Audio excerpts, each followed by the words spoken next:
let's get into the Browns defense because that's their bread and butter. That's what they're known for. That's the thing that makes them at all a difficult team to face. Let's be honest here, the way things are going. But the big question right now is which defense is going to show up this week? Is it the one that gave up 33 points to the Cowboys? Or is it the one that allowed just 18 to the Jaguars? It's a big difference, guys. That's almost twice as much points week one. The big thing is that Giants have to be able to run the ball to be successful this week. The opponents are running 40% of their plays and averaging 5 yards per carry. That's 26th best in the worst in the league there, averaging 5 yards a carry. They're also allowing 114.5 yards per game rushing the ball. That's 14th in the league. So they're not very good at stopping the run, especially not compared to how they are against the pass. Because in the pass, they're 53.23 completion percentage is what quarterbacks have against them right now. It's best in the NFL. They're allowing just 5.8 yards per carry. Yards per pass, which is 8th best in the NFL. And on the sacks, they're sacking the quarterback on 10.14% of passing plays. That's 7th best in the NFL, guys. This is a legit defense on the passing side. They're more average on the run. So this is going to be a real test, guys, this offensive line. But we've talked about the fact this offensive line has been much better the first 2 weeks here. Obviously they look great against the Commanders. They look solid. I wouldn't say great, but solid at least against the Vikings there. This defensive line is a defensive line that is a true test. Myles Garrett, even though he is nursing an injury right now, he's still playing 2/3 of the snaps he played last week against the Jaguars there. He obviously leads that defensive line. They got Alex Wright as well. They got ex-Giant Dalvin Tomlinson. So, I think we know what he can do, obviously, from his days with the Giants there. This is a test because we're going to have to try to keep two things going here to have success. A run game, which obviously directly involves the offensive line for blocking and creating holes at that point there. But also, we got to keep Daniel Jones on his feet with some time. That's going to be a test with this defensive line, guys. It's really going to be a test. The secondary for them is also very good. They got a lot of quality corners. Denzel Ward, who's got a 77 PFF grade here so far in the season. He's also, though, nursing an injury. Notice a theme here, guys. There's a lot of injuries on this Browns team right now.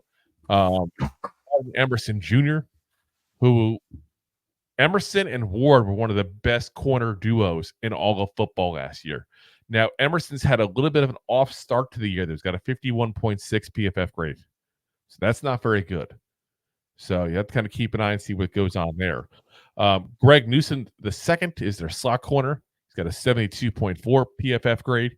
Now, he's also coming off of an off-season surgery, and I've heard a couple of Browns fans talking about the fact that he's a little bit off. I know it was a massive touchdown to Brian Thomas Jr. there, Malik Neighbors, his fellow LSU Tiger there during the Jaguars game. But the big one I'm curious about is if Denzel Ward is healthy, guys, I'm curious to see what Malik Neighbors does against him. This is probably not going to be a 10-catch, 120-yard kind of performance by him. And if it is, it's probably because Ward's not playing. This is a legit corner. This is probably the best corner he's faced so far.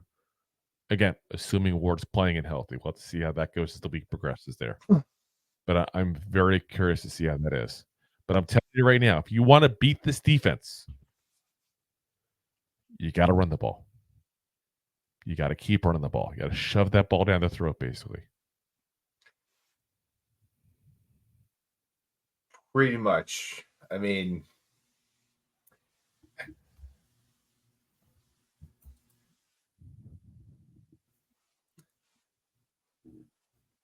yeah, I mean, to give him dead airspace because I'm trying to think about week one against Cowboys because there was a lot of just bad plays where the corner room was injured and then they just threw against them. Obviously, that makes sense, but that was their own mistakes. That was their own mistakes. I'm telling you, the Browns beat themselves up. If you watch that tape, actually, The Browns beat themselves up much more than the Cowboys beat him in that case. And that's not trying to take a win away from the Cowboys as much as I hate them. The Cowboys were the better team. But the Cowboys did not play great against the Browns. The Browns just kept on messing up and letting them look much better than they actually were. The Browns were a D-, and the Cowboys in that game were probably a B- in that game. Yeah. And but the defense, that's the problem, is the defense was that bend but don't break kind of style. And much like us last week against the Commanders, they kept on bending too much. And they were letting them get into field goal range at that point. Obviously, getting bad field position because of a couple of interceptions didn't help them either at that point. But again, nobody has really gone off of them. I don't expect that. I don't expect anybody to go off on them. And I think that's unfair to expect at that point.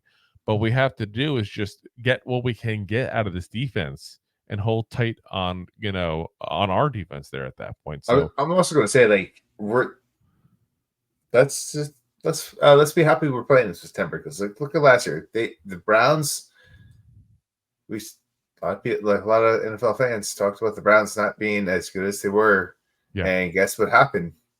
They got better. The fourth string quarterback, and they went on a late run, and they play good football, and they still have the opportunity to do the same thing this year. And it probably will, honestly, because a lot of their issues right now are injuries. And I mean, again, all their offensive linemen, their big name offensive linemen, especially at tackle position, are battling injuries. They got injuries in the secondary, guys overcoming offseason surgeries in the secondary. Myles Garrett has been battling an injury at that point. I mean, there's injuries everywhere. Nick Chubb's still not playing. If you're going to play the Browns, we want to play him this year, at least early on the season. So we're playing him at the proper time, that's for sure. So if you like that clip, then you will love the full episodes too. Find us on your favorite podcast app and look for us on all your favorite social media platforms. Thanks so much. Please, I'm begging you. Please.